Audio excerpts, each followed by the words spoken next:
Deep thinkers live in worlds most people never see.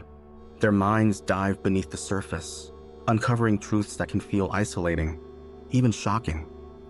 In a society rushing for quick answers, they're often labeled misunderstood. But what if their greatest struggle is also their hidden strength? Let's explore. Chapter 1: Beneath the Surface, the Inner Architecture of Thought. Most people live on the surface of thought. They skim ideas like stones, skipping across water, touching lightly before moving on. But deep thinkers are different. They dive beneath this into currents that most never notice. Their minds are not flat ponds, but vast oceans, layered with hidden tides. To be a deep thinker is to live in a world of connections. A single idea rarely stands alone. It links to another, then another, until a chain of meaning stretches far beyond the original thought. What seems simple to others becomes complex, alive, and endlessly unfolding. This is both the beauty and the burden of deep thinking. Imagine walking through a labyrinth. Each turn reveals another corridor, another possibility. For deep thinkers, this labyrinth is their mind. They don't just see the obvious path, they notice the hidden doors, the cracks in the walls, the echoes that hint at something deeper. And once they notice, they cannot ignore. This inner architecture of thought often feels like a gift. It allows deep thinkers to see patterns others miss, to uncover truths hidden in plain sight. They can take a simple question, why do people celebrate birthdays, and transform it into an exploration of culture, identity, and authenticity. What others dismiss as trivial becomes profound. But the gift has its shadow. Deep thinkers often struggle with overthinking. A thought that begins as curiosity can spiral into endless analysis. The labyrinth has no clear exit, and sometimes they find themselves lost inside their own minds. This is why deep thinkers can appear distant, distracted, or even troubled. They are not ignoring the world, they are wrestling with it in silence. Carl Jung once said, "Your vision will become clear only when you can look into your own heart. Who looks outside dreams, who looks inside awakes." This quote captures the essence of deep thinking. It is not about escaping reality, but about awakening to the hidden truths within.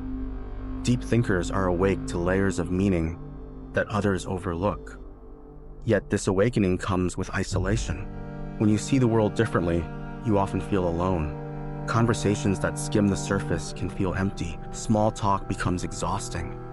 Deep thinkers crave depth, but depth is not always welcome in everyday life.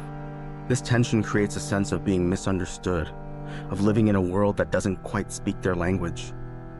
Still, there is a quiet power in this way of seeing. Deep thinkers often become creators, philosophers, or visionaries. They take the labyrinth of thought and turn it into something tangible, a painting, a book, a theory, a story. Their inner worlds spill outward, shaping culture and inspiring others. What feels like isolation becomes influence. Think of the solitary figure at night, staring at a blank page or canvas. They are not simply alone, they are in dialogue with their own mind. Each brushstroke or sentence is a response to the labyrinth within. This is the architecture of thought made visible. And when others encounter it, they recognize something they could not articulate themselves. But here's the paradox. The very depth that makes deep thinkers valuable is also what makes them misunderstood. Society often prizes speed, simplicity, and clarity. Deep thinkers move slowly, question endlessly, and embrace complexity. In a world rushing forward, they pause. And in that pause, they risk being left behind. Yet perhaps being left behind is not a weakness, but a strength. To pause is to resist the pressure of the surface. To think deeply is to honor the richness of life. Deep thinkers remind us that beneath every simple answer lies a deeper question, waiting to be explored. If you've ever felt this way, caught between curiosity and isolation, between insight and overthinking, then you already know the labyrinth. You already know the ocean beneath the surface, and you are not alone. That's why this channel exists, to explore these hidden worlds together. If you find yourself resonating with these ideas, take a moment to subscribe. By joining, you'll be part of a community that values depth, authenticity, and reflection. It's a small step, but it ensures you won't miss the next journey into the psychology of deep thinkers. Because the truth is, the labyrinth is easier to navigate when you know others are walking it too. Chapter 2, Shadows and Masks, the social life of a deep thinker.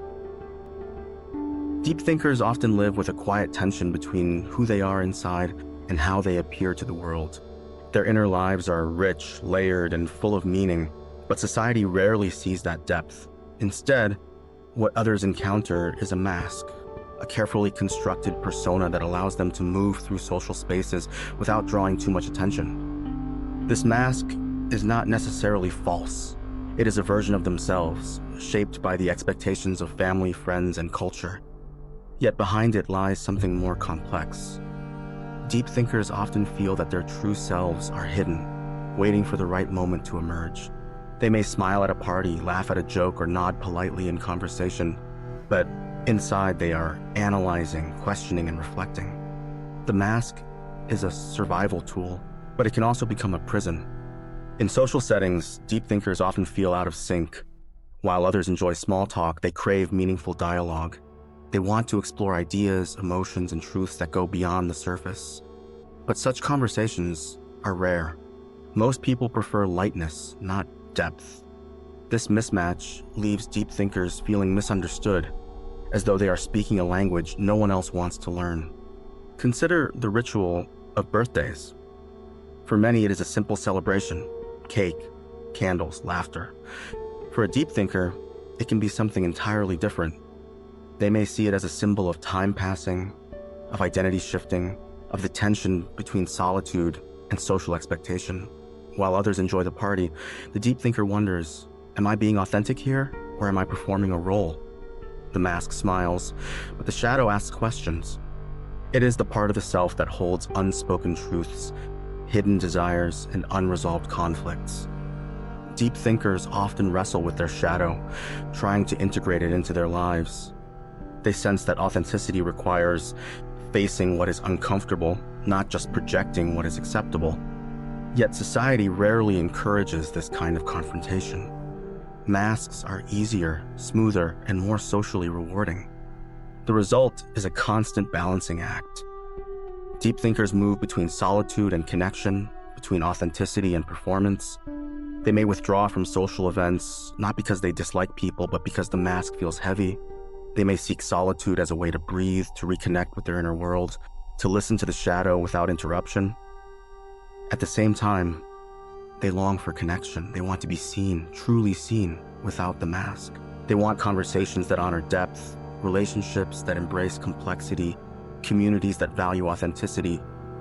This longing can be painful because it is rarely fulfilled. Yet when it is, even briefly, it feels transformative. A single honest conversation can feel more nourishing than 100 polite exchanges. The social life of a deep thinker is therefore marked by paradox. They are both insiders and outsiders, participants and observers. They join the dance of society, but they also stand at the edge, watching, questioning, interpreting. Their presence is felt, but their essence is often hidden. This duality can make them seem mysterious, even enigmatic to others. And yet there is strength in this position. By standing at the edge, deep thinkers see patterns others miss. They notice the masks people wear, the rituals that shape behavior, the unspoken rules that govern interaction. They understand that society is a stage, and everyone plays a role. Their own mask becomes a tool for insight, a way to navigate the performance while still holding on to their inner truth. This awareness can be unsettling, but it can also be liberating. Deep thinkers learn to accept that not every moment needs to be authentic. Not every conversation needs to be profound. Sometimes the mask is necessary. Sometimes the shadow must wait. The challenge is not to eliminate the mask, but to balance it with authenticity, to ensure that the inner world is not lost in the performance. In this way, the social life of a deep thinker becomes a journey of integration. It is about learning when to wear the mask and when to remove it, when to join the crowd and when to step aside, when to speak and when to remain silent. It is about honoring both the persona and the shadow, recognizing that each has a role to play.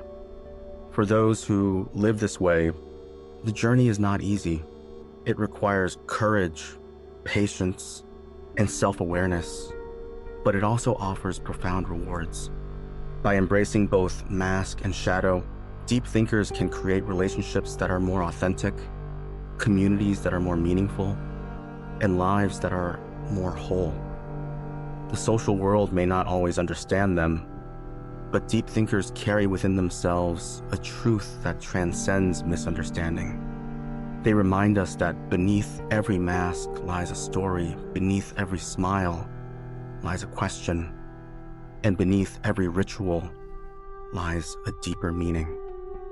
Chapter 3, Transformation, Turning Reflection into Creation. Deep thinkers often carry the weight of their inner worlds like a secret treasure. Their minds are filled with questions, connections, and insights that swirl endlessly, sometimes overwhelming, sometimes illuminating. Yet the true power of deep thinking is not only in reflection, but in transformation. When thought becomes creation, the labyrinth of the mind opens into something tangible, something that can be shared. Transformation begins in solitude. For many deep thinkers, solitude is not loneliness, but fertile ground. It is the quiet space where ideas can breathe, where fragments of thought can settle into patterns. In solitude, the noise of the world fades, and the inner voice grows louder. This voice is not always comfortable. It may challenge, question, or reveal truths that are difficult to face. But it is in listening to this voice that transformation begins. Creation is the act of giving form to thought. A painter turns emotions into color and shape. A writer turns reflections into words. A thinker turns questions into theories or philosophies. Each act of creation is a bridge between the inner world and the outer one. It is a way of saying, this is what I see, this is what I feel, this is what I know. For deep thinkers, creation is often a necessity. Reflection alone can become heavy, even paralyzing. The labyrinth of thought can trap them in endless analysis. But when reflection is channeled into creation, the labyrinth becomes a map. Each idea finds its place. Each question becomes part of a larger design. Creation is not just expression, it is liberation. Consider the solitary figure at a desk surrounded by silence. They are not simply writing or painting, they are transforming. Each stroke of the pen or brush is a step out of the labyrinth, a way of making sense of the chaos within. The act of creation is both personal and universal. It is personal because it reflects the unique inner world of the thinker. It is universal because it speaks to others, offering them a glimpse into truths they may have felt but never articulated. This transformation is not always easy. Deep thinkers often struggle with perfectionism, with the fear that their creations will never fully capture the depth of their thoughts. They may hesitate, delay, or abandon projects because the gap between inner vision and outer expression feels too wide. Yet, even imperfect creation has value. It is a step toward integration, a way of honoring the inner world by giving it form. When deep thinkers embrace creation, they also embrace authenticity. Their work becomes a reflection of who they are, not just who they appear to be. It is a way of removing the mask, of letting the shadow speak, of integrating the fragmented parts of the self into something whole. Creation becomes a process of individuation, of becoming fully themselves. The impact of this transformation extends beyond the individual. When deep thinkers share their creations, they invite others into their world. A painting may evoke emotions in someone who has never painted. A book may spark reflections in someone who has never written. A theory may inspire questions in someone who has never studied philosophy. In this way, the inner world of the deep thinker becomes part of the collective world, enriching it with depth and meaning. This is why deep thinkers, though often misunderstood, are so vital. Their creations remind us that life is not only about speed and simplicity, but about depth and complexity.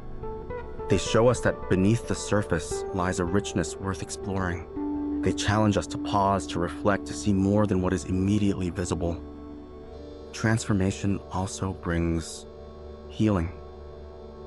For deep thinkers who feel isolated or misunderstood, creation offers connection. It allows them to communicate in ways that transcend small talk or social rituals. Their work becomes a language of authenticity, a way of saying what cannot be said in casual conversation. Through creation, they find others who resonate with their depth, who understand their struggles, who share their vision. In the end, the journey of a deep thinker is not just about reflection, but about integration. It is about turning the labyrinth into a landscape, the ocean into a map, the shadow into light. It is about transforming thought into creation, solitude into connection, misunderstanding into meaning. The social world may not always value depth, but creation ensures that depth is never lost. Each act of transformation is a reminder that thinking deeply is not a curse, but a gift, one that can shape art, culture, and human understanding. For those who live with the weight of deep thought, the challenge is clear. Do not remain trapped in reflection. Let thought become creation. Let the inner world find its voice. In doing so, the misunderstood mind becomes a source of meaning, a beacon of authenticity, a force of transformation.